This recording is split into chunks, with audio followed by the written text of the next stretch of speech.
Welcome, everybody, to this edition of SymCast, the SymCast podcast. I am joined by a couple gentlemen from PatientFi, Ben and Brandon. I could introduce you, but I'm going to give you guys the ability and the time to introduce yourselves. If you don't mind, I'll start with you, Ben. I was kind of hoping Randy would introduce us, weren't you? I was ready for a grand entrance, too. There's a red carpet behind me, too, right? We can, but again, I probably wouldn't even do you the service of doing it correctly. And I think for our audience, it's probably much more important for them to know not only who you are, PatientFi, what you guys both do for PatientFi, so that anybody interested in reaching out knows which one of you two gentlemen to reach out to. Well, I'll answer that one. It's Ben. Yeah, well said. Ben Krevalin. I've been with PatientFi for 3 years. I'm based in New York City. I'm going to hand it over to my boss and our Senior Director of Sales. Did I get that right? Brandon Tracey. Name's Brandon Tracey. Been with PatientFi 4.5 years now, based out of Irvine, California. If anybody's interested in talking PatientFi at the conclusion of this, please reach out to Ben Krevalin. Do not reach out to me, respectfully. Well, that's good, guys. Passing business back and forth between you. That's some camaraderie. So based upon your roles at PatientFi, tell me a little bit more, not only about PatientFi, but the work that you guys both independently do. And maybe you do it together, but what is it that your roles require of you? Sure. Brandon, I'll hand the mic over to you again. I'll let you start, and I'll see if you start off on a good note. Do you also check in poker every single time? That's cool. Go for it. Brandon, we'll start with a little company history for you. Sprinkle in here. Exactly. So it's funny, Ben and I both are on the sales team, so really heavily focused on educating practices about the value of PatientFi, the financing that we offer, revenue generation, growing these practices, and really increasing affordability for all the services that they offer across the country, across the practice. And that's all we do all day, every day is talk to practices and educate them on our offering. You'll have to forgive me. I've been doing such a good job at it over the past 24 hours. I'm losing my voice. So I'll kick it over to Ben. Okay. Brandon and I were actually the first two salespeople on our sales organization. The company was founded in collaboration with a lot of the biggest plastic surgeons across the U.S. Okay. So when we started off in 2017, we were a mighty but maybe nimble company at the time. And Brandon and I were the first two sales hires. And for coming up on 4 years or coming up on 5 years now, we have successfully partnered with practices on a variety of programs. Our flagship product is called PatientFi. It's a digital line of credit that allows patients to be able to more readily afford the services and the treatments that they want at their plastic surgery office, their med spa, their dermatology office, making it more affordable for them. And of course, we try to successfully partner with practices to give them a really easy-to-use platform that allows them to see more patients and increase case acceptance over time. I think that's great. From my perspective, and forgive me for asking this question, but I have to because I myself am not as familiar. Patient financing is something that has been around for a little bit, and there's certainly other companies possibly here that do it. What is the value add that you feel PatientFi provides? And is that different between a plastic surgery practice versus a med spa? Maybe not. But what is it that you would say somebody that might be familiar with other financing tools? Absolutely. When we founded the company with a lot of other plastic surgeons who candidly were unhappy with the options that they were utilizing at the time. And we've, since our inception, have really tried to answer two questions. How can you make this better for my practice? And that comes with a variety of different answers, right? Is this easier to use for my staff? Mm-hmm. Can you keep fees relatively low, right? So, am I going to be able to over time have lower merchant fees? Is the experience for my staff easy to utilize from an operational perspective, from a presenting to a patient perspective? Can you help grow my business? Okay. And then the second question that needs to be answered is this better for my patients? And what we found is a lot of the options that existed in the marketplace weren't really patient-friendly, as we like to say. Okay, that's a great point. Patients were exposed to hard credit checks, predatory interest policies. If they needed to change maybe their way they were paying for something through a different debit card that they wanted to switch out, they couldn't get a real person on the phone. So we found that we wanted to really address both of those questions, and if we could, it would be a natural migration over from antiquated options in the marketplace to get loyal customers to come and utilize our platform. I think that's a great point, and I actually have heard about that in the industry, those hard credit checks and what they can do. We were recently talking to a client who used one of your competitors, but in a personal life through her veterinarian, and did not appreciate the fact that they were going to do a hard credit check. And I believe in the subsequent 2, if not 3 weeks, I think her credit score dropped 47 points. Not an uncommon experience. That's high. And that's what I was going to say, is that something that is common? Is that something where people should expect that? And is that something that you can wholeheartedly say is not an experience that they will receive when they are with PatientFi? He's chomping at the bit. I need the answer. I'll grab this one. So a hard credit check stays on your credit for 2 years, right? So it's not just a quick little drop and it rises back up. Stays there for 2 years, adversely impacting your ability to get other lines of credit, mortgages, et cetera, et cetera. Never in the history of PatientFi have we ever done a hard credit check, ever, nor do we obviously intend to do so. So immediately, comparing ourselves against our competitors, you eliminate one of the primary barriers and concerns that patients have about even exploring our offering of financing. So that's why we always ask our practices, please put PatientFi first. So, forgive me again, I'm sorry for the voice here. I'm picking you up in a second here. Yeah, here, you may need to dig over here in a second, but put PatientFi first, really eliminate that barrier. Don't have patients go through that experience. They could even apply and get denied and still have that. And still have that. Exactly. And that's a consequence. Wow. Yeah, wow. even exploring the optionality, whereas with us, regardless if we're able to kind of take care of that patient or not, they walk away no worse off than they were the minute they started the application process. And that's a great point to make, and recognizing that from an EHR perspective, we are looking at those transactions being managed from inside of SymCast, and even from a payment method, if I may phrase it that way, helping a practice understand what they've received in cash, what they've received in credit, what they've received from loyalty points like Ally or Galderma's Aspire, but also what is the financing payments that I have received. So we've established that from a financing perspective, it's a great, powerful tool that is not going to injure the practice in any way. But that's not the only service that you guys provide. Talk to me a little bit more about the other value adds, so that if a practice is signing up for any type of financing, there is also these ancillary benefits.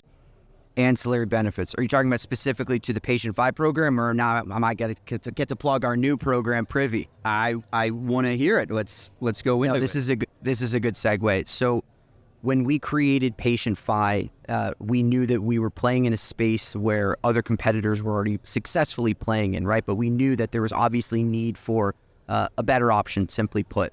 Over time, we've realized that scratching the surface of making services and treatments more affordable for patients was really only the tip of the iceberg, especially for our plastic surgery partners who have big med spas and our med spa customers. We wanted to create a program that really looked at retention and loyalty.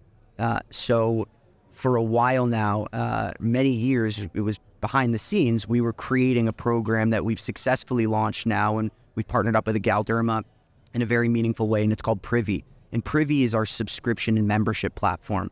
Okay. And what it does is it's a turnkey solution that allows practices to turn this on as another feature within the PatientFi program, where they can successfully customize different loyalty programs that they can offer to their patients. And what we found is there's so much saturation in the marketplace right now.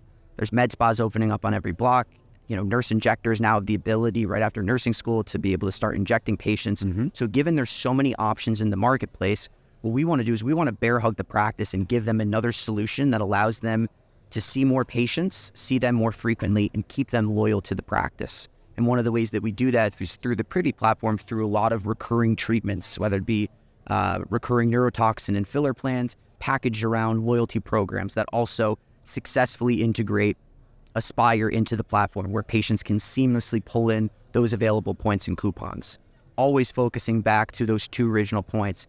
Is this easy for the practice to use? Can they see more patients?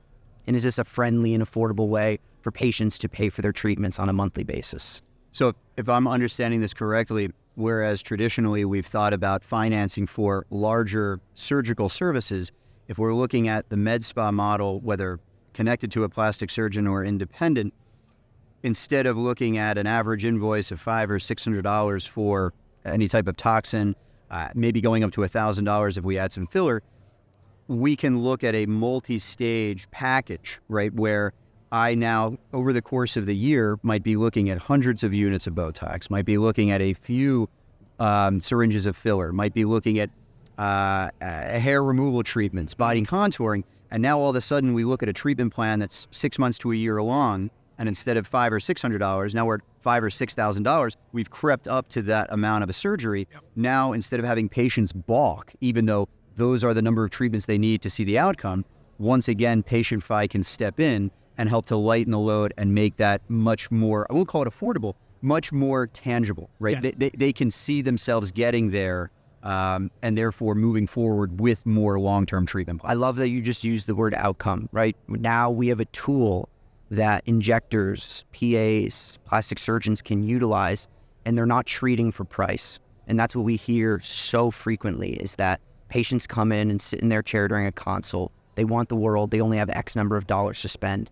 And now we have a tool that allows them to create a really robust treatment plan where affordability is obviously addressed, but more importantly, if you now have a patient that's coming in 3 or 4 times a year for their neurotoxin, twice a year for their filler, they're coming in quarterly for a hydrofacial, that's a really specific and unique treatment plan for that person, and they're going to get the best result. And if they're going to get the best result, they're more likely to stay with the practice. Sure, and then that would lead to the next treatment plan and the next treatment plan, right? Absolutely. We've solved problem A, but there's always going to be problem B. And there's always going to be that next treatment that we've seen, whether it's toxin, filler, anything along the lines of semaglutide and non-surgical weight loss, right? When we have to see our patients that much more regularly, we open ourselves up for additional services, additional invoices. So to your point, Ben, the more touch points that we have, probably the better position both the practice is in as well as the patient, because we're not waiting for Botox to wear off. We already have those scheduled events. We already have the payment plan in effect.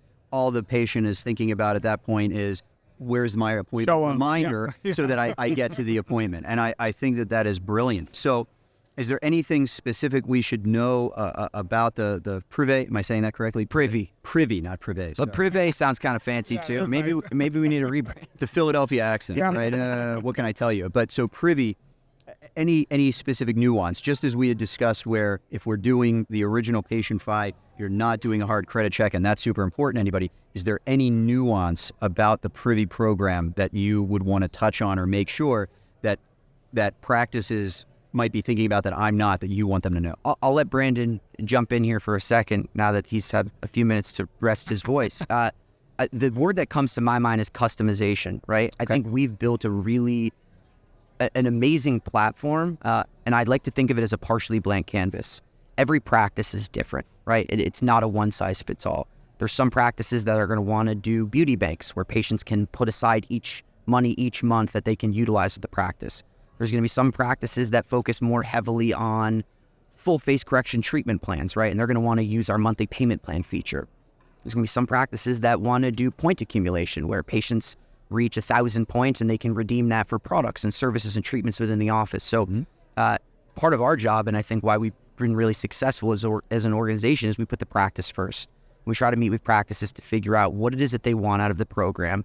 And then once they're on board and we've successfully trained the office, they know exactly what they need to do to see the return on their investment within 90 days of utilizing our platform. 90 days. That's I would hope that's part of your sales pitch. I mean, that's a relatively short amount of time, especially when you're considering people that are balking at long-term treatment plans but can wrap their heads around just a few $100s a month and still be able to see the light at the end of the tunnel. So I think that's brilliant. And the fact that you are not looking for one silver bullet. You just rattled off at least a handful of different loyalty programs is excellent. And those listening to the podcast should embrace that, because there's never just going to be that one patient type, right? There's going to be the patients that can wrap their heads around immediately spending a couple $1,000s a month in a membership. Exactly. But then you're going to get your first time neurotoxin patient.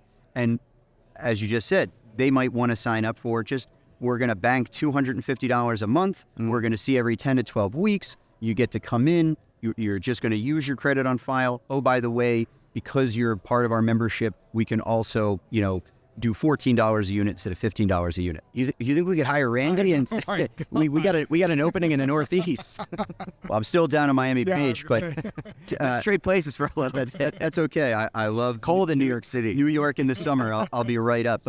But in all seriousness, there's never going to be that one silver bullet. And I can tell you that when we talk to SymCast clients, you really need to understand, as you had said, the patient's need, right? Not just their budget, but the outcome. We don't want to sell them short. If we say it's going to take 5 treatments, I can sell you 3, but five treatments is going to be the outcome. So how do you bridge that gap? Well, that's exactly where PatientFi can step in and make that treatment plan obtainable, regardless of whether it's that treatment plan, as you said, just the ability to accumulate points, the ability to get charged with discounts, the ability to have the bank program. It's not a, can I offer you a loyalty program? It's which loyalty program is right for you. 100%. All right. Well, I would think that's probably the best place for us to stop, as we could go into advanced detail, but we might want to save that for volume 2. Yeah. Again, Ben, Brandon with PatientFi, we appreciate you stopping by here at the Aesthetic Society meeting. Again, this is Randy from SymCast saying thanks for joining. Thanks for having us. Thank you. Thanks, fellas.